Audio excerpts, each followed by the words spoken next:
না মোটামুটি তুই বিয়ে করবি কর, কিন্তু বিয়ে করার সময় লুকোচুরি দেখেন, আর বাচ্চা হওয়ার পরে কেন সেটা প্রকাশ করো? বাচ্চা হওয়ার আগে কি বিয়ের কথা প্রকাশ করা যায় না? মানে মানুষ তো একটু বুঝতে তো পারতো যে এটা মানে বিয়েটা হালাল ভাবে হয়েছিল নাকি হারাম ভাবে হয়েছে, মানে তোমার সন্তান হারামজাদা নাকি মানুষের জাদা, এইটা যেন একটু বুঝতে পারে। এই বিষয় নিয়ে আসলে গুরুত্বপূর্ণ তথ্য দিয়েছেন এবার গিয়াসউদ্দিন তাহিরি।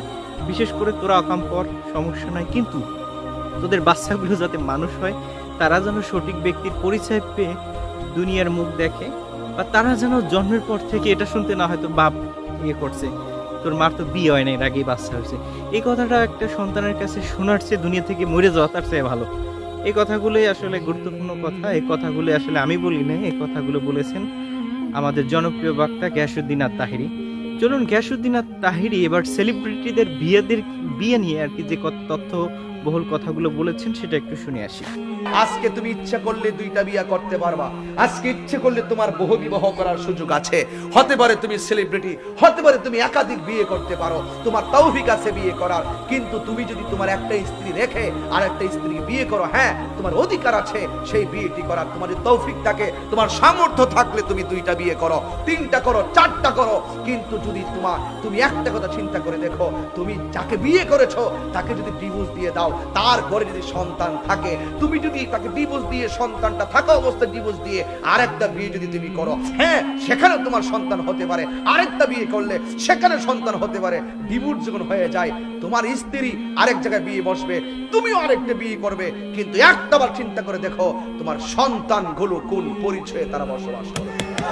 একবার চিন্তা করো, তাদের সেই চিন্তা শক্তি, তাদেরকে তারা বড় হয়ে দিন দিন যত বড় হবে, তাদের অস্তিত্ব, তাদের মর্যাদা বোধ, তাদের মূল্যবোধ কোথায় গিয়ে দাঁড়াবে তুমি একবার চিন্তা করে দেখো। হ্যাঁ সামর্থ্য আছে, সামর্থ্য থাকলেই ইচ্ছে করলে সব কাজ করা যায় না। কথা বলেন ঠিক না বেঠিক?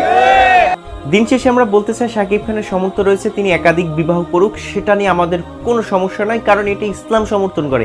আর ইসলামের সমর্থিত বিষয়টার প্রতিবাদ করা সেটা কিন্তু আমাদের আসল উদ্দেশ্য নয়, বরং ইসলামের সপক্ষে কথা বলাই আমাদের দায়িত্ব।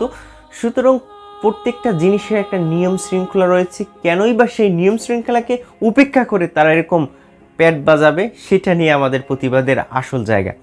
অবশ্যই এই বিষয়টা যদি শাকিব খান নয় বরং অন্য কোনো সেলিব্রিটিরাও মাথায় রেখে এই কাজটা করে, আশা করা যায় তার দ্বারা অনেক বরকতময় একটা জীবনযাপন তারা করতে পারবে। যদিও তাদেরকে এই সমস্ত কালামের বাণী শুনিয়ে কোনো লাভ হবে না, অবশ্যই উচিত তাদেরকে শক্ত আকারে এই বিষয়টার প্রতিবাদ করা, যাতে ভবিষ্যতে এরকম কোনো খারাপ কাজ করার প্রতি কোনো সেলিব্রিটি উৎসাহিত না হয়। আমার কথার সাথে আপনি একমত থাকলে অবশ্যই এই ভিডিওর কমেন্ট সেকশনে জানাতে পারেন। ভালো থাকবেন সবাই, আসসালামু আলাইকুম।